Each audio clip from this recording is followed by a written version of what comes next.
Assalamualaikum warahmatullahi wabarakatuh.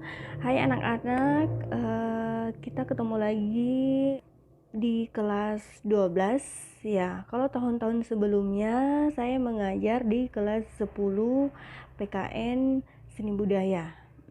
Sekarang kita akan dipertemukan lagi di materi Sejarah Indonesia kelas 12. Sebelum kita mulai masuk materi, mari kita berdoa bersama-sama agar bisa menyerap ilmu yang diberikan. Nah, setelah berdoa, kalian isi list daftar hadir yang ada di grup ya. Nah, untuk materi Sejarah Indonesia kelas 12 kali ini, materinya adalah perjuangan menghadapi ancaman disintegrasi bangsa. Ya, ada berbagai macam ancaman, ada ancaman dari dalam negeri maupun ancaman dari luar negeri. Yang akan kita bahas kali ini yaitu ancaman dari dalam negeri. Ya, ancaman dari dalam negeri itu sendiri terbagi atas dua. Ada yang masih ingat pelajaran PKN kelas 10? Ya, ancaman dalam negeri itu ada dua macam ya. Ada yang bersifat militer dan non-militer. Ya, tentunya kalian tahu apa perbedaannya. Ya, kalau ancaman non-militer yaitu ancaman yang melakukan dengan cara menggunakan senjata ya. Tapi kalau ancaman non-militer tanpa menggunakan senjata ya. Nah, yang kita bahas kali ini mengenai ancaman yang menyebabkan disintegrasi bangsa. Apa itu disintegrasi? Ya, waktu kelas 10 pernah dipelajari kan itu disintegrasi. Ya, disintegrasi itu adalah di mana suatu negara atau keadaan kacau, di mana kita sedang menghadapi apa yang namanya kekacauan, perpecahan yang mengancam persatuan dan keutuhan bangsa. Kita akan menengok ke belakang apa saja yang pernah terjadi di Indonesia, pergolakan apa saja, pemberontakan apa saja ya. Pergolakan atau pemberontakan yang dihadapi bangsa Indonesia di masa lalu itu ada berkaitan dengan ideologi, ada juga yang berkaitan dengan kepentingan dan berkaitan dengan pemerintahan ya. Pemberontakan yang berkaitan dengan ideologi itu sendiri ada yang pertama itu ada pemberontakan PKI di Madiun. Ya, pada tahun 1948 dipimpin oleh Musso. Ya, pemberontakan ideologi yang pertama yaitu pemberontakan PKI di Madiun tahun 1948. Ya, apa yang menyebabkan pemberontakan ini? Karena PKI ini ingin menyatakan kemerdekaannya sendiri. Ya, pada tahun 1948, 18 September ya, mereka ingin memproklamasikan RSI, yaitu Republik Soviet Indonesia. Pemberontakan PKI di Madiun ini sendiri dipimpin oleh Musso ya. Ya, bagaimana cara pemerintah menghadapi pemberontakan ini? Ya, dengan cara melancarkan operasi militer di Madiun dipimpin oleh Gatot Subroto dan Kolonel Sungkono. Ya, pemberontakan yang berhubungan dengan ideologi yang kedua yaitu ada DI dan TII. Ya, apa itu DI dan TII? Ya, DI itu adalah Darul Islam dan TII Tentara Islam Indonesia. Apa yang melatar belakangi adanya pemberontakan oleh DI-TII? Ya, pemberontakan DI-TII ini dipimpin oleh Kartosuryo pada tanggal 7 Agustus 1945. Mereka melancarkan aksinya menyebar cepat ke berbagai daerah seperti Sulawesi, Jawa Tengah, Kalimantan Selatan, dan Aceh. Bagaimana cara pemerintah Indonesia menghadapi DI-TII? Ya, yaitu dengan mengadakan operasi Pagar Betis dan operasi militer Baratayuda. Ya, pemberontakan selanjutnya yaitu pemberontakan G30 SPKI. Apa yang melatar belakangi pemberontakan G30 SPKI yaitu karena adanya persaingan PKI yaitu Partai Komunis Indonesia dengan Angkatan Darat mengenai pencaturan wilayah politik. Nah, supaya lebih jelasnya lagi, kalian bisa nonton film G30 SPKI. Pemberontakan selanjutnya yang berkaitan dengan kepentingan yaitu adanya pemberontakan APRA. Apa itu APRA? Angkatan Perang Ratu Adil. Apa yang melatar belakangi pemberontakan APRA? Karena mereka ingin mempertahankan daerah Pasundan. Gerakan APRA ini sendiri dipimpin oleh Raymond Westerling. Ya, pada Februari 1950, kekuatan APRA ini bercerai-berai dan kembali bergabung dengan APRIS.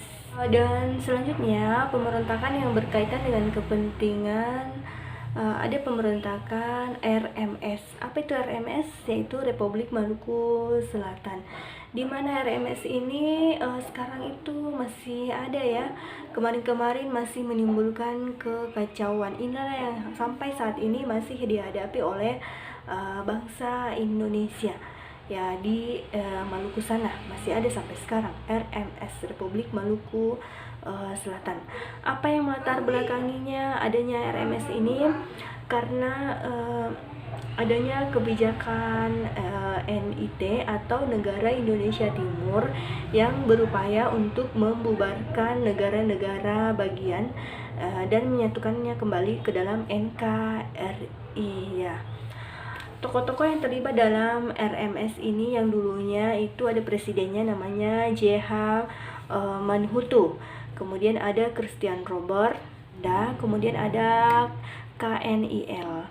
Apa itu KNIL? Yaitu Tentara Hindia Belanda yang merupakan kepanjangan dari Koninklijke Netherlands Indies Leger. Kemudian bagaimana cara Indonesia menghadapi pemberontakan RMS ini? Ya, dengan cara damai dan operasi militer. Kalau cara damai itu biasanya melalui perundingan ya. Pemberontakan yang berkaitan dengan kepentingan selanjutnya yaitu ada pemberontakan Andi Aziz. Apa yang melatar belakangi pemberontakan Andi Aziz itu sendiri? Ya, karena tidak setuju dengan adanya APRIS, Angkatan Perang Republik Indonesia Serikat. Ya, pada tanggal 5 April 1950, pemberontakan Andi Aziz ini banyak menangkap pasukan APRIS, kemudian mereka berhasil menguasai kota Makassar. Ya, bagaimana cara pemerintah Indonesia menghadapi pemberontakan Andi Aziz ini? Pemerintah Indonesia kemudian mengeluarkan apa yang namanya ultimatum atau perintah. Ya, apa isi ultimatumnya? Ya, dalam waktu 4 kali 24 jam Andi Aziz harus menyerahkan diri di Jakarta. Nah, pemberontakan yang berkaitan dengan pemerintahan selanjutnya yang mempunyai kepentingan pemerintahan selanjutnya, yang pertama itu ada pemberontakan PRRI. Ya, apa yang melatar belakangi pemberontakan yang dilakukan oleh PRRI? Ya, karena adanya kecemburuan pemerintahan daerah kepada pemerintahan pusat, menyebabkan adanya munculnya dewan-dewan daerah yang menggunakan nama-nama hewan. Ada Dewan Gajah, ada Dewan Banteng, Garuda, dan Manguni. Ya, bagaimana cara bangsa Indonesia menghadapi pemberontakan PRRI? Ya, dengan cara melakukan operasi militer seperti Operasi Sadar, Tegar, 17 Agustus, dan Operasi Merdeka. Pemberontakan yang berkaitan dengan pemerintahan selanjutnya ada pemberontakan Permesta atau Persatuan Rakyat Semesta Alam.